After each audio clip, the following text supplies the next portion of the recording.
Viewers, আপনাদের সঙ্গে খুবই গুরুত্বপূর্ণ এবং সবার জন্য খুবই প্রয়োজনীয় একটি ভিডিও শেয়ার করছি।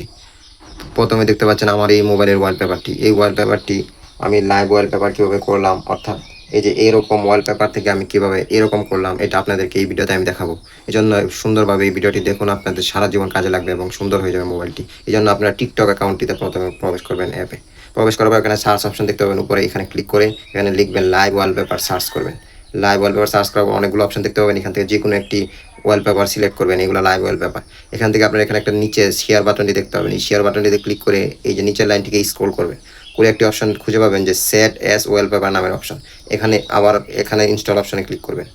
ক্লিক করার পর আপনারা এই অ্যাপটিকে ইনস্টল করে নেবেন। শেয়ার অপশনটিতে যাওয়ার পর সেট অ্যাজ ওয়ালপেপার এই অপশনে ক্লিক করার পর এই অ্যাপটি আসবে, ইনস্টল করে নেবেন। ইনস্টল করে নেওয়ার পর আপনারা ওপেন অপশনটিতে ক্লিক করে এটাকে ওপেন করবেন। ওকে, ওপেন করার পর আপনারা দেখতে পাবেন ওপেন টিকটক অ্যাজ ওয়ালপেপার অপশনটি, এখানে ক্লিক করবেন। ফাইন্ড ওয়ালপেপার অপশন ক্লিক করবেন। আমি যে সিলেক্ট করছিলাম প্রথমে যে ওয়ালপেপারটি এখানে দেখতে পাচ্ছেন, এখান থেকে আপনি যেগুলো সিলেক্ট করবেন অটোমেটিক ডাউনলোড হয়ে যাবে, অর্থাৎ এটা আপনার মোবাইলের ওয়ালপেপার হয়ে যাবে। এটা প্রথম হওয়ার জন্য এই জন্য একটু সময় লাগছে।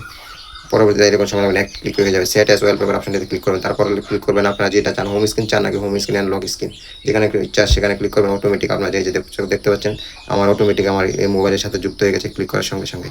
এভাবে আপনারা যে কোনো ওয়ালপেপার, লাইভ ওয়ালপেপার আপনার মোবাইলের মধ্যে যুক্ত করে আপনার এই মোবাইলটিকে অনেক আকর্ষণীয় এবং সুন্দর করতে পারেন। এখন বর্তমান ভবিষ্যতে এরকমভাবে আর সময় লাগবে না। ক্লিক এই টিকটক অ্যাকাউন্টে যাবেন, যাওয়ার ওয়ালপেপার সিলেক্ট করবেন, করার পর শেয়ার অপশনে সিলেক্ট করবেন, করার পর নিচের দিকে যে স্ক্রল করে যাবেন, যাওয়ার পরে যে সেট অ্যাজ ওয়ালপেপার অপশনটিতে ক্লিক করবেন। তারপর হোম স্ক্রিন করতে চান নাকি লক স্ক্রিন বা উভয় সিলেক্ট করে দেবেন, বাস আপনার ওয়ালপেপারটি এরকমভাবে হয়ে যাবে। আশা করি বুঝতে পেরেছেন। ধন্যবাদ সবাইকে। অবশ্যই ভালো লাগলে, আপনারা উপকৃত হলে আমার এই ভিডিওতে লাইক দেবেন, শেয়ার করবেন আপনাদের বন্ধুদের সাথে, যাতে ওনারাও যাতে আপনাদের মতো সুন্দরভাবে মোবাইলটিকে আরও সাজিয়ে তুলতে পারে। ধন্যবাদ সবাইকে।